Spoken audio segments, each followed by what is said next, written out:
This channel does not promote any violent, harmful, or illegal activities. All content provided by this channel is meant for an educational purpose only. এবার 22 গজে পাকিস্তানকে চাপে ফেলার কৌশল ভারতের। Board সূত্রে খবর, এশিয়া কাপ থেকে নাম প্রত্যাহার করতে চলেছে ভারত। এশিয়ান ক্রিকেট কাউন্সিলকে ইতিমধ্যেই জানিয়েছে বিসিসিআই।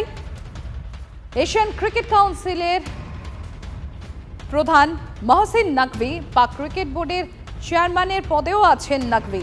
মহসিন নকভি এবার পাকিস্তানের ফেডারেল স্বরাষ্ট্রমন্ত্রী। কৌস্তব রয়েছেন আমাদের সঙ্গে। কৌস্তব, কি আপডেট? দেখো, পাকিস্তানকে একেবারে চাপে ফেলার কৌশল এবার ভারতীয় ক্রিকেট বোর্ডের, অর্থাৎ সবখানে যাতে পাকিস্তানকে চাপে ফেলা যায় তেমনই কিন্তু কৌশল নিল। যেহেতু এশিয়ান ক্রিকেট কাউন্সিল, অর্থাৎ এশিয়ান ক্রিকেট কাউন্সিলের যিনি প্রধান, তিনি মহসিন নকভি, সেই মহসিন নকভি আবার পাকিস্তানের স্বরাষ্ট্রমন্ত্রী। এবং ভারতীয় ক্রিকেট বোর্ডের তরফ থেকে জানানো হয়েছে যে পাকিস্তানের মন্ত্রী তিনি এশিয়ান ক্রিকেট কাউন্সিলের সর্বোচ্চ পদে আছে। ফলে এই টুর্নামেন্ট যদি ভারতীয় দল যদি খেলতে যায় বা ভারতীয় ক্রিকেট বোর্ড যদি এই টুর্নামেন্ট খেলার সিদ্ধান্ত নেয়, তাহলে দেশের মানুষের যে ভাবাবেগ, সেই ভাবাবেগকে আঘাত দেওয়া হতে পারে। এই পরিস্থিতিতে দেশের মানুষের ভাবাবেগকে গুরুত্ব দেওয়া সবচেয়ে জরুরি, এবং সেই কথা ভেবেই কিন্তু এশিয়া কাপ থেকে নাম প্রত্যাহার করার সিদ্ধান্ত নিতে চলেছে ভারতীয় ক্রিকেট বোর্ড। এবং ইতিমধ্যেই এসএসসিকে সেই চিঠিও পাঠিয়ে দিয়েছে, এমনই খবর বোর্ড সূত্রে।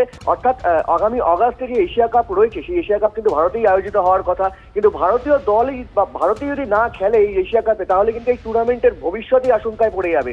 অর্থাৎ যেরকম কূটনৈতিকভাবে পাকিস্তানকে চাপে ফেলার কৌশল দেখাচ্ছে ভারত, তেমনই কিন্তু 22 গজেও এই পাকিস্তানকে চাপে ফেলার কৌশল নিলে এবার ভারতীয় ক্রিকেট বোর্ড। একেবারে কৌস্তব, ধন্যবাদ।